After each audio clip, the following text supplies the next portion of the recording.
Broadcast Center, this is Airtalk. Good morning, I'm Larry Mantle. The DNA breakthrough in the Golden State Killer case is motivating investigators in other long unsolved cases to do the same thing. Large publicly available DNA databases now provide the chance to match crime scene evidence with a family member of a suspect. Might it help solve one of the most baffling California mass murder sprees in history? We'll take a look later this hour. As, of course, you've heard covered over the past week, the suspect in the Golden State Killer crime spree that lasted for decades was identified by police using a public DNA registry. That is what reportedly allowed investigators to be able to link DNA from the crime scene to a family member of the person who is now suspected of those mass killings.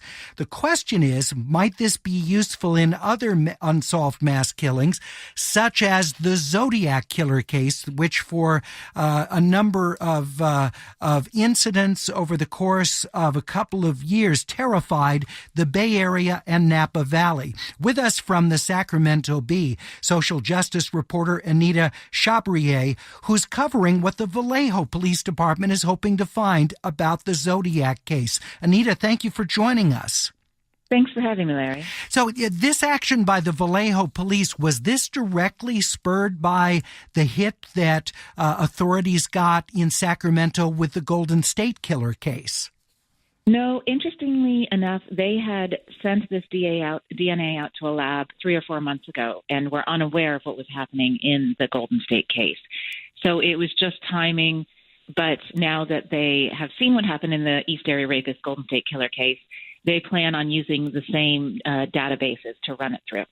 And share with us what sort of DNA authorities have on Zodiac. What the Vallejo Police Department have are 3 letters. So the Zodiac Killer was fond of contacting news media and the police with kind of taunting letters during that period.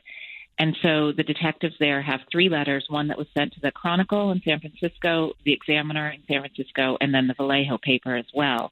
And what they're hoping to do is take DNA off of the envelope flap where someone would have licked it to seal it and the stamps. The Zodiac Killer is linked to 7 victims, at least 5 people killed. This in 1968, 1969 in Benicia, Vallejo, up in Napa Valley at Lake Berryessa, and in the city of San Francisco. And as Anita was just saying, what made the case notable beyond these tragic killings were the letters with taunts for law enforcement that were sent to the San Francisco Chronicle that detailed certain aspects of the killings believed only to be known by the person who carried them out. They're often signed with a symbol of a cross over a circle. And police in Vallejo have held on to 3 of these letters and now trying to get a DNA match. Have they tried some of the more sophisticated DNA analysis in recent years, Anita, or has this kind of been dormant? Well, the detective who's on it now took the case over about 4 years ago, and he really just took it on because he was interested in it and is working it part-time as a cold case while he does his regular major crimes work. So what he told me is the first thing he had to do was put this case in order, that there was just things had been kind of just stacked up over the years, and he wasn't even sure where all the evidence was and things like that.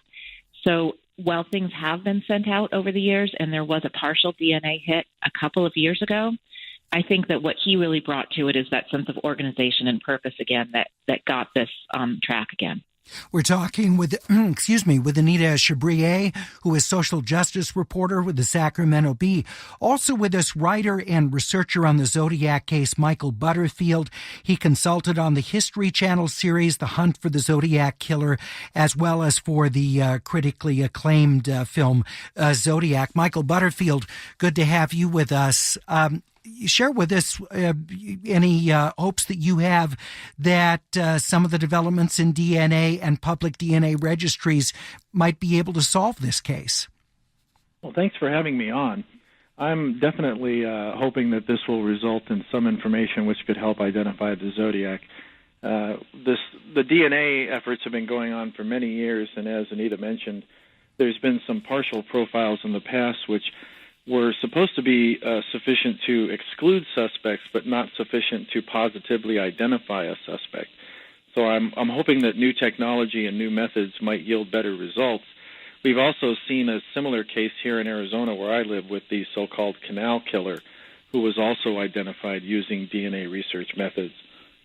Interesting. So the Golden State Killer case, the suspect there identified using a public DNA database. Was the public database accessed by investigators in Arizona?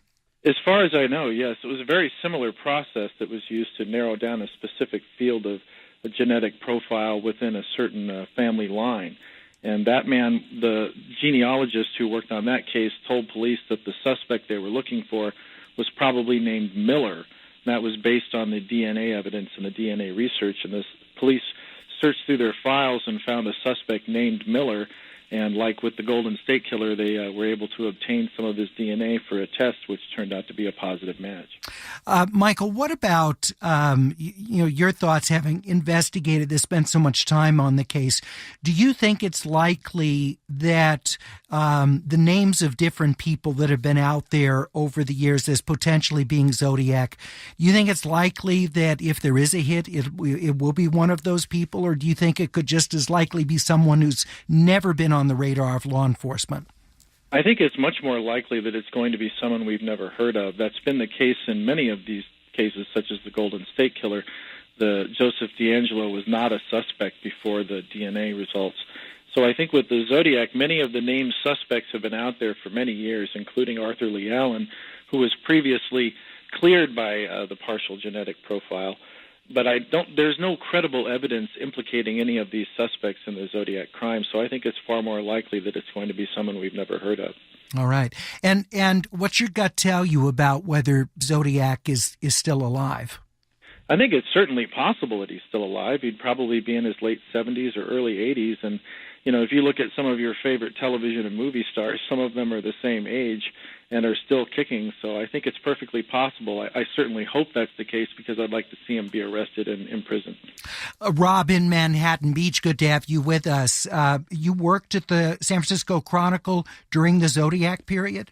Yes, and I'll tell you, there's nothing like, actually, let's be proper about the San Francisco Chronicle. It was the voice and largest newspaper of Northern California, so let's give it its proper due. All right. I'll tell you this. So at 4:30 in the morning every day, you pick up that newspaper and you read through and what your assignments are. And I'll tell you, there was nothing more scary than going out there when that taxi cab driver was unfortunately murdered, or going up to Vallejo. The Chronicle covered it very well, but I tell you, they had the drawings, they had the information, and while on the one hand, I personally believe in privacy, and DNA privacy should be part of it. On the other hand, if the police can go out there in public records and identify that guy, there were a lot of people that were just horrified. That and the Vietnam War were two things in 1968, 69 that were really stuck on people's mind in the Bay Area. Rob, can you give us I don't know if you were in the newsroom at the time or you were actually there. I published as a stringer, and I also worked in their distribution. Okay, so you weren't actually in the newsroom. I was wondering what the mood must have been. I know the film Zodiac tried to capture the intensity of that when these taunting missives arrive at the newsroom. But I can tell you this: several of my friends, a couple are still on radio at NPR and stuff, were in the newsroom at the same time, and I'll tell you, there was a lot of intensity, and I think that movie about the Zodiac, it's hard to watch that show because it really did push some buttons about what was going on. Yeah, it was real, no question, particularly if you're there in that time. Rob, I appreciate it very much. Michael Butterfield, your thoughts on sort of what that time was like in the Bay Area?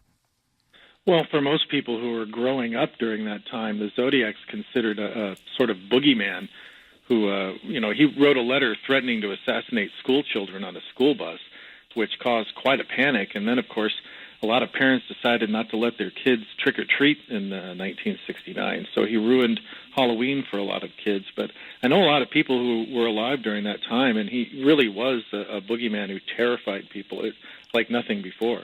Weren't there even helicopters and law enforcement up when school buses were going, because there was such concerns? You were saying about that threat to school children on the bus, that buses were having their own police attached to them. Yeah, they had police officers armed with shotguns riding along, and they'd given the school bus drivers instructions on what to do if someone opened fire on the bus. It was a terrifying time. We're talking with Michael Butterfield, who is a writer and researcher on the Zodiac case. He's been a consultant for both History Channel's The Hunt for the Zodiac Killer, as well as the 2007 film Zodiac. Also with us, Anita Chabrier of the Sacramento Bee, who reports that the Vallejo Police Department have sent this decades-old DNA evidence to a forensics lab in hope that they would get some additional information that could be used and then could potentially be matched in a public database, as was done to identify a suspect in the Golden State Killer case. Anita, what are some of the obstacles that police are talking about to having this happen, as happened with the Golden State Killer? Well, I think the one thing that they're not certain yet is that they'll be able to obtain a useful genetic profile off the stamps. I think they're really hopeful about that. But, that remains to be seen over the next couple of weeks. But then really the big thing here is public perception, right? Because they're not really using new technology to do this. They're just using we've just stretched what police are allowed to do with DNA into the public sphere, into these public databases. And so I think that what's interesting is one of the things that we really have to look at is how the public is receiving that. Do they see that as a threat to privacy or a wonderful new tool for law enforcement? And I think what we're seeing is that there has been sort of a public acceptance of this and, even a lot of public support. So I'm guessing you're going to see this used a lot more in the future, not just to identify suspects, but to identify remains of that are held all over this country and in evidence that have not previously been identified. That's a good point. I hadn't even thought about that, all the unidentified remains in different jurisdictions. Anita, thank you for being with us. Appreciate it so much. Michael Butterfield, thank you, sir, for being with us as well. You can share your comments about the use of public databases with DNA for criminal investigations on the Airtalk page, kpcc.org.